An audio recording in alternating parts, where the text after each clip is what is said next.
निशांत के बगल में ललन सिंह खड़े थे जी। वो ललन सिंह जो ये कह रहे हैं कि इनकी एंट्री होगी, इनकी एंट्री नहीं होगी, कि निशांत की एंट्री का समय हो गया है, इससे पहले जाकर के निशांत को अपने गिरफ्त में ले लो, अपने पाले में ले लो। विवाद छिड़ गया है। पार्टी के भीतर भी दो खेमे हो गए हैं। एक खेमा जो ये कहता है कि ये लौकुश की पार्टी है और इससे आप इनकार नहीं कर सकते। बिल्कुल नहीं। ओरमा ग्रुप, जो सोचता है वो करता है, आपके अपने सपनों का आशियाना। नमस्कार, मैं हूं स्वेक्षा और आप देख रहे भारत लाइव। आज आपके सामने एक और ऐसी इनसाइड स्टोरी लेकर आए हैं जिसने लंबे समय से बिहार की सियासत का, बिहार के रुख का एक मोड़ अपनी तरफ खींच रखा है। ये स्टोरी किसी बहुत बड़े नेता या मंत्री या विधायक की नहीं है, बल्कि एक ऐसे नाम की, एक ऐसे चेहरे की है जिसने लंबे समय से अपनी मौजूदगी ना होते हुए भी होने का रिकॉर्ड तोड़ रखा है। ये कोई और नाम नहीं बल्कि मुख्यमंत्री नीतीश कुमार के सुपुत्र निशांत है। एक ऐसा नाम जिसने ना केवल बिहार की सत्ता बल्कि खुद जदयू के भी कई बड़े नेता जो है उनके बीच अपने नाम का एक केंद्र छोड़ रखा है। कुछ लोग इनके नाम को लेकर अपनी राजनीति को चमकाना चाहते हैं, तो कुछ इनके नाम के आड़ में अपने भी कई काम करना चाहते हैं। अब आखिर ये कौन लोग हैं? आखिर कौन सा इतना बड़ा वर्ग है जिसने निशांत की एंट्री को लेकर इतना सियासी भूचाल मचा रखा है? और आखिर क्यों निशांत की एंट्री सत्ता में होने से या फिर जदयू में होने से इतना बड़ा, आखिर ऐसा क्या हो जाएगा जो लगातार हमारे कानों में गूंजता रहता है? लगातार एक बड़ी स्टोरी, एक बड़ी कहानी हम आपके सामने लेकर आते रहते हैं कि निशांत की एंट्री से ये होगा तो कभी वो होगा। आखिर क्या है? क्यों निशांत की एंट्री को लेकर इतना भूचाल बनाया गया है? तमाम चीजें बाबा से समझेंगे और उनसे जानने की भी कोशिश करेंगे। बाबा, ये मुख्यमंत्री नीतीश कुमार के जो बेटे हैं निशांत, इसकी एंट्री, मतलब इसके एंट्री के जो नाम मात्र से ही कई खबरें सामने आती हैं। उसके बाद से कल रात को जो चर्चाएं हमारे सामने, कल रात को भी जो तस्वीरें हमने सामने देखी, जिसने भी कहीं ना कहीं बिहार की सियासत को शॉकिंग मैसेज दे दिया है। पार्टी में मैं बताना चाहूंगी, जैसे पार्टी में मुख्यमंत्री नीतीश कुमार पहुंचे और वहां पर बता दे तो निशांत की भी मौजूदगी होती है और अचानक से देख के वो शॉक हो जाते हैं और कहते हैं क्या। और कहीं ना कहीं एक फ्यूचर का भी यही शॉकिंग मैसेज हमारे सामने है। आखिर क्या कुछ है, बिल्कुल समझाइए बाबा। कुछ जो पर्दे पर सेल्यूलाइड फिल्में जो हैं जी, उन पर आप बहुत सारी तस्वीरें देखती होंगी। फिल्म चलती रहती है और जी। अलग अलग पात्र बदलते रहते हैं। कभी इमोशन होता है, कभी ड्रामा होता है, कभी एग्रेशन होता है। ये सभी चीजें आप देखती हैं। राजनीति भी उसी दिशा में चलती है। देखिए, आम जीवन की जो चीजें हैं उससे जुड़ा हुआ राजनीति अलग नहीं है। हाँ, राजनीति में एक चीज बहुत तेजी से होती है और वो ये होता है कि वहां इमोशन का कोई स्थान नहीं होता है। जी। राजनीति में इमोशन जहां हुआ वहां आप समझ लीजिए कि आप पॉलिटिशियन नहीं है, आपका एक पॉइंट कम हो गया। और एक पॉइंट कम होने का मतलब है कि आप सत्ता से या अपने बॉस से दूर हो गए। सिंपल सी बात है कि नीतीश कुमार जो देख करके शौक की बात कर रही हैं आप, कि पहले से पहुंचे हुए थे निशांत, नीतीश कुमार पहुंचे, पूछे कि अरे तुम भी आए हुए हो? जी, बिल्कुल। That's a drama, totally drama. उनको पता है, सबको पता है, सब कुछ पता है क्या होने वाला है, लेकिन इसके पीछे की एक कहानी आप समझिएगा। जी बिल्कुल, समझाइए बाबा। निशांत के साथ उनके दाएं और बाएं कौन था? निशांत के बगल में ललन सिंह खड़े थे। जी। वो ललन सिंह जो ये कह रहे हैं कि इनकी एंट्री होगी, इनकी एंट्री नहीं होगी। और वो ललन सिंह जब वहां मौजूद हैं तो इसका मतलब है कि ललन सिंह को इस बात का एहसास हो गया है कि निशांत की एंट्री का समय हो गया है, इससे पहले जाकर के निशांत को अपने गिरफ्त में ले लो, अपने पाले में ले लो। जी। देखिए, राजनीति बड़ी अलग तरह की चीज है। जैसे ही आपको लगेगा कि ये बॉस बनने वाला है, तुरंत आप एंगल बदल देते हैं। और ये हमने अब तक देखा है, कई बार देखा है। जी। जदयू की जब बात करने निकलते हैं तो जदयू की बात बिना बीजेपी के पूरी नहीं होती है। पहले हम शुरुआत करते हैं कि आखिरकार निशांत, जिसकी चर्चा आपने की, कि निशांत के आने से होगा क्या, जी, क्या बदलेगा, क्या, क्यों हलचल तेज है। तो सबसे पहली बात तो यह है कि निशांत को लेकर के एक पोस्टर की बात, चर्चा मैं शुरुआत करूंगा, जी, जिसमें कृष्णा पटेल ने एक पोस्टर लगाया है और उस पोस्टर में लिखा है अब नहीं तो कब। बिल्कुल बिल्कुल। पिछले कई वर्षों से लगातार, कम से कम 2 वर्षों से तो मैं निश्चित रूप से देख रहा हूं, जब सबसे पहले हमारे चैनल पे निशांत की खबर चली थी और निशांत को हमने ट्रैक किया था, उसके बाद से ये परिस्थितियां बनने लगी थी कि निशांत की क्या एंट्री पॉलिटिकल होगी। अब उस बात पर एक तरह से समझिए तो विवाद छिड़ गया है। पार्टी के भीतर भी दो खेमे हो गए हैं। एक खेमा जो ये कहता है कि ये लौकुश की पार्टी है और इससे आप इनकार नहीं कर सकते। बिल्कुल नहीं। कल भी आपने देखा होगा कि हमसे कई लोगों की मुलाकात हुई, कई लोग मिलने के लिए आए थे और ये कहने के लिए आए थे कि जो जिस लाइन पे हमारी खबरें जा रही हैं, जो हम खबरें कर रहे हैं, उन खबरों में सत्यता है। और ये वो बताने आए थे कि आपकी खबरें सत्य के बहुत करीब हैं, लेकिन हमको भी पता नहीं कि किस दिन ये सत्य हो जाएगी जी। उसमें सबसे बड़ी बात थी कि निशांत की एंट्री, और निशांत की एंट्री के साथ साथ मैंने खबर किया था कि उनके 5 पांडव जो होंगे वो बिल्कुल अलग होंगे। निशांत ने अपने साथ आने वाले लोगों की लिस्ट तैयार कर ली है कि निशांत के साथ कौन कौन लोग होंगे जो निशांत को साथ लेकर के आगे बढ़ेंगे। जैसे नीतीश कुमार के पंचरत्न हुआ करते थे, उसी तरह से निशांत के बारे में भी कहा जा रहा है कि निशांत ने तय कर लिया है कि यदि वो राजनीति में आते हैं तो उनके साथ ये पार्टिकुलर लोग होंगे जो उनके साथ बिहार की राजनीति और आगे की रणनीति पर काम करेंगे। बिल्कुल। दैट मीन्स कि यहाँ पर कई लोगों की बातें मैं करूंगा, एक छोटू सिंह और दूसरा ललन सिंह, ये 2 लोग वहां मौजूद थे और दोनों लोगों की एक्टिविटी भी नजर आ रही थी। निशांत को आपने देखा होगा कि ललन सिंह के कंधे पर हाथ देकर के वो चल रहे थे। निशांत जो अपनी नाक पे मक्खी नहीं बैठने देता है, ललन सिंह, वो अगर निशांत को अपने कंधे पर हाथ रखवा रहे हैं तो इसका मायने तो कोई भी समझ सकता है, इजीली समझ सकता है।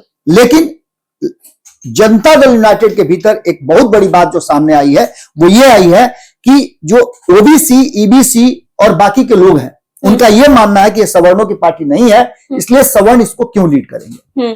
सवर्णों की भूमिका हो सकती है बिल्कुल, लेकिन ये पूरी तरह से ओबीसी की पार्टी है और इसके बिना ये वोट बैंक टूट जाएगा, महिलाओं का भरोसा टूट जाएगा और इन सबके टूटने का असर जो है वो कहीं ना कहीं पड़ेगा। तो इन सभी परिस्थितियों को लेकर के ललन सिंह पहले से वहां अपनी कुर्सी बुक करके निशांत की बगल वाली बैठना चाहते हैं। छोटू सिंह ने यहां तक कह दिया कि सर आशीर्वाद दे दीजिए ना, आपने ये भी सुना होगा। बिल्कुल बिल्कुल। तो ये ओवरलैप करने वाली बात है। एक तरफ आप इन सारी बातों को लेकर के नेगेटिव हैं, दूसरी तरफ आप पॉजिटिव हैं। इसका सीधा सीधा मतलब होता है कि कहीं ना कहीं जो वर्तमान परिस्थिति बनी है जनता दल यूनाइटेड के भीतर, सबने एक्सेप्ट कर लिया है, चाहे वो सवर्ण हो, दलित हो, मुस्लिम हो, ओबीसी हो, ईबीसी हो, सभी ने एक्सेप्ट कर लिया है कि निशांत का आना अब निहायत ही जरूरी है और निशांत के बिना पार्टी को बचा करके रखना, पार्टी को इस स्थिति में रखना मुश्किल होगा। इसका होगा क्या? तो इसमें अगर ललन सिंह आते हैं तो निशांत का ग्राफ 1 इंच डाउन होगा। जो मेरा अपना मानना है कि ललन सिंह यदि आते हैं तो ललन सिंह चूंकि केंद्र में सरकार में मंत्री हैं, तो वो चाहेंगे कि भारतीय जनता पार्टी का ग्राफ जो है थोड़ा सा ऊपर रहे और भारतीय जनता पार्टी के ग्राफ ऊपर रहने से ललन सिंह की जो अपनी भूमिका है वो केंद्र में बनी रहेगी और बिहार में डोमिनेट करते रहेंगे। लेकिन क्या इसी लाइन पर नीतीश कुमार भी सोचते हैं? बिल्कुल नहीं। नीतीश कुमार के सोचने का तरीका अलग है। जैसे नीतीश कुमार ने बिहार में पिछले 21 सालों से डोमिनेट किया है, उसी तरह से नीतीश कुमार आगे भी चाहते हैं ना कि उनकी आने वाली पीढ़ी भी जिसको वो अपना उत्तराधिकारी बनाए वो भी डोमिनेट करे और बिहार की राजनीति में उसकी प्रासंगिकता बनी रहे, उसके बिना कोई सरकार नहीं बने। क्योंकि नीतीश कुमार ने जो वोट बैंक तैयार किया है वो वोट बैंक एक तो आधी आबादी है, दूसरा लौकुश समीकरण का वोट है और तीसरा वैसे लोग जो ये जानते हैं कि नीतीश अन्याय नहीं कर सकते हैं, उन लोगों का कॉन्फिडेंस जो है वो नीतीश कुमार पर है। तो ये 15% का जो वोट बैंक है, इस बैंक को कभी भी नीतीश कुमार खाली होने देना नहीं चाहेंगे और ये तभी बच सकता है जब यहां पर कोई लौकुश का बैठा हुआ हो और नीतीश का अपना हो। तो उसके लिए निशांत सबसे जरूरी है। अब यहां से निशांत की एंट्री से पूरा का पूरा गेम पलट जाएगा। गेम ये पलट जाएगा कि जो वर्तमान नेतृत्व है उस नेतृत्व को ये बात समझ में आ गई है कि आरसीपी सिंह के बाद संगठन को कभी भी खड़ा करने का, मजबूत करने का मौका नहीं मिला और ये होने नहीं दिया गया है। क्योंकि आपको याद होगा कि आरसीपी सिंह के बाद एक बहुत अच्छा काम मनीष वर्मा ने शुरू किया था। मनीष वर्मा पूरे बिहार में घूम घूम करके और वो एक तैयारी शुरू कर चुके थे। उन्होंने इतना बेहतरीन तैयार किया था कि आरसीपी की तरह ही वो बिहार भर में एक संगठन बना करके और बूथ लेवल पे लोगों को तैयार कर रहे थे। नतीजा उनके इस यात्रा को, उनके इस अभियान को पूरी तरह से ब्रेक लगा दिया गया और कहा गया कि मनीष वर्मा अब यात्रा नहीं करेंगे। यानी ये भी एक तरह का डर था, जिस डर ने कहीं ना कहीं भारतीय जनता पार्टी और अन्य लोगों को ये एहसास दिला दिया कि ये जो स्थिति है वो कहीं ना कहीं दूसरे दिशा में जा रही है। बट नेचुरल है कि जो परिस्थितियां बनी हैं वो साफ साफ इशारा कर रही हैं कि निशांत के आने के बाद बिहार में जनता दल यूनाइटेड का स्वरूप भी बदलेगा और जनता दल यूनाइटेड का काम भी बदलेगा। बाबा आप कह रहे हैं निशांत, बाबा जो आप कह रहे हैं निशांत की एंट्री ठीक है, तो क्या मुख्यमंत्री नीतीश कुमार ऐसा होने देंगे, जिनकी तारीफ खुद पीएम ने कर दी कि ये एकदम बेहतर समाजवादी नेता है, और लगातार मुख्यमंत्री नीतीश कुमार जो है आप परिवारवाद की बात कर रहे हैं कि हाँ, समाजवाद वगैरह वगैरह वगैरह सब बात करें, हर परिभाषा बदलती है। अच्छा, वक्त के हिसाब से परिभाषा को बदलना पड़ता है। और निशांत को यदि आप देख रही हैं तो निशांत को लाने का फैसला उनका नहीं है। तो? आप दो तीन बातें समझिएगा। जीतन राम मांझी का फैसला था कि उनके पुत्र जो हैं उनका कार्यभार संभाले, ये जीतन राम मांझी का फैसला था। हालांकि उसको संवैधानिक रूप से कहा जाए तो वो पार्टी का फैसला था, क्योंकि पार्टी फोरम में उस बात को रख करके वहां से उसको अप्रूव कराया जाता है। लालू प्रसाद का अपना फैसला था जिसको पार्टी के लोगों को मानना पड़ा। चिराग पासवान के साथ एक मजबूरी थी, क्योंकि चिराग पासवान के पिता की अचानक मृत्यु हो गई थी और उससे पहले उन्होंने कार्यभार दे दिया था। चूंकि उनके चाचा भी थे, वो भी पार्टी को अच्छी तरह से देख रहे थे, सब कुछ चल रहा था, लेकिन जो परिस्थिति बनी उसमें चिराग पासवान को मजबूरन वो कार्यभार अपने लेना पड़ा। इसके अलावे अब निशांत की जब बात आप कर रही हैं तो निशांत को नीतीश कुमार नहीं ला रहे हैं तो फैसला नीतीश कुमार को लेना है, क्योंकि पार्टी के राष्ट्रीय अध्यक्ष वही हैं। फैसला तो उनको लेना होगा, लेकिन उनको लाने के लिए मजबूर जिस तरह से किया जा रहा है, मैंने पोस्टर की बात की, पिछले 2 साल से मैं लगातार देख रहा हूं कि निशांत को लाने की बात की जा रही है। मैंने पहले भी कहा है कि हमारे ही मंच पर आकर के वशिष्ठ नारायण जो बहुत बड़े समाजवादी नेता हैं, नीतीश कुमार के एक तरह समझिए तो राइट हैंड कहे जाते हैं, उस वशिष्ठ नारायण के पुत्र ने भी अपनी व्यथा को सुनाते हुए इसी मंच पे कहा था, भारत लाइव के मंच पे, कि मैं भी चाहूंगा कि पिताजी मेरे जो हैं अगर सुन रहे हैं मेरी खबर, तो समाजवाद की परिभाषा को बदलने की जरूरत है, क्योंकि युवा एनर्जेटिक पढ़ा लिखा अब बिहार को आगे बढ़ा सकता है। जब नीतीश कुमार एक इंजीनियर के आने के बाद बिहार इतना विकसित हो सकता है, तो क्या निशांत के आने से विकसित नहीं हो सकता है? बिल्कुल, निश्चित रूप से निशांत पढ़े लिखे हैं, समझदार हैं, वोकल नहीं है, लेकिन लोगों की भावनाओं को समझते हैं, सेंटिमेंट को समझते हैं, और राजनीति में इस तरह के लोगों को बहुत प्राथमिकता दी जाती है। निशांत को लेकर के चाहे जितनी भी बातें की जा रही हो, जिस तरह से आपने देखा कि जेडीयू का जो आईटी सेल के लोगों ने सरस्वती पूजा किया था, उस सरस्वती पूजा में वो पहुंचे, कितना सहज लोगों से मिलने का उनका तरीका, कभी आप मिले तो आप अंदाजा नहीं लगा सकती हैं कि ये इतने बड़े जो 21 साल से मुख्यमंत्री हैं उनके पुत्र हैं।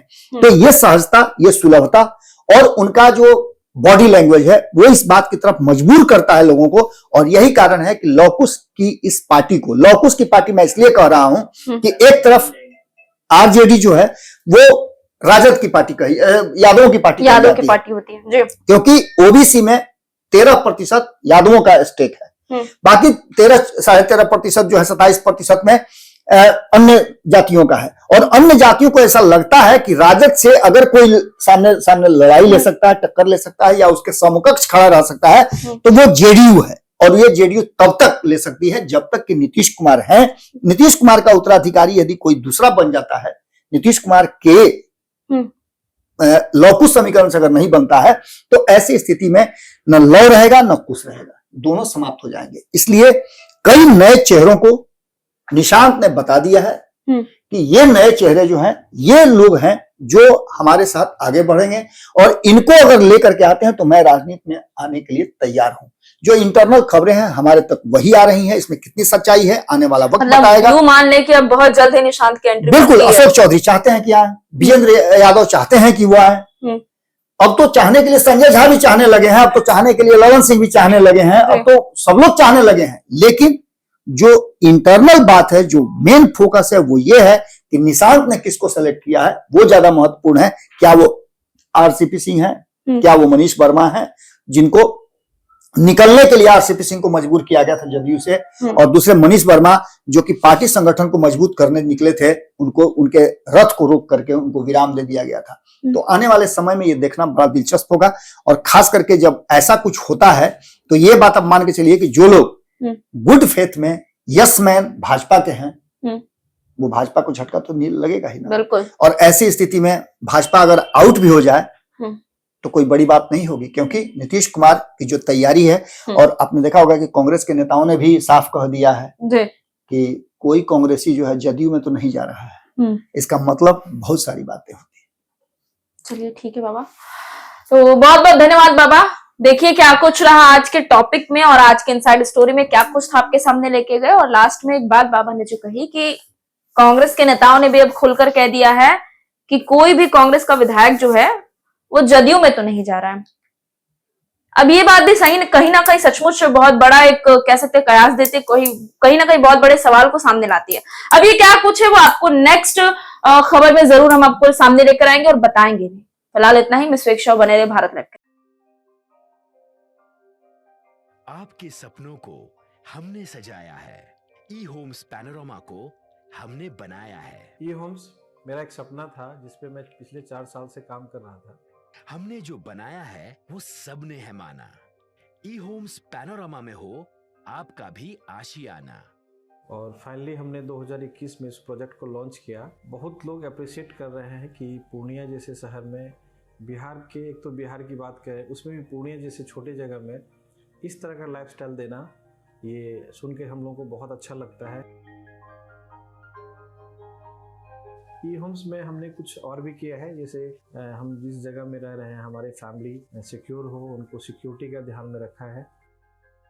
आपकी सुविधा और सुरक्षा आपके लिए खास है, ये आपका विश्वास है। इसमें आर्टिफिशियल इंटेलिजेंस का 7 लेयर सिक्योरिटी का हमने इस्तेमाल किया है। लस ग्रीन कैंपस को बनाया है। यदि हमारा बाउंड्री वाल है तो वो वर्टिकल गार्डन है।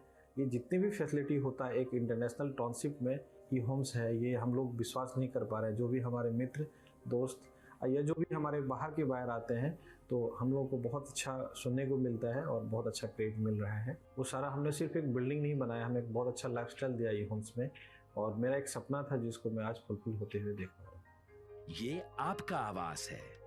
ई होम्स पैनोरामा में अब आपका निवास है। E Homes Panorama, luxurious lifestyle redefined. Panorama group, जो सोचता है वो करता है। अगर ये वीडियो पसंद आई और वह बिहार के राजनीति और बिहारियत से सरोकार रखेनी तो सब्सक्राइब बटन दबा के चैनल के सब्सक्राइब कर ली। ओजे एगो घंटी बा, ओकरा बटन दबा देला से कुल सटीक और मारक खबर रुआ मुफ्त में मिल जाई। अगर रुआ पत्रकारिता के हमनी के नया प्रयोग में सहयोग कर चाहतानी तो ज्वाइन बटन दबा दी। पेटीएम नंबर नोट कर ली 9386 816 700।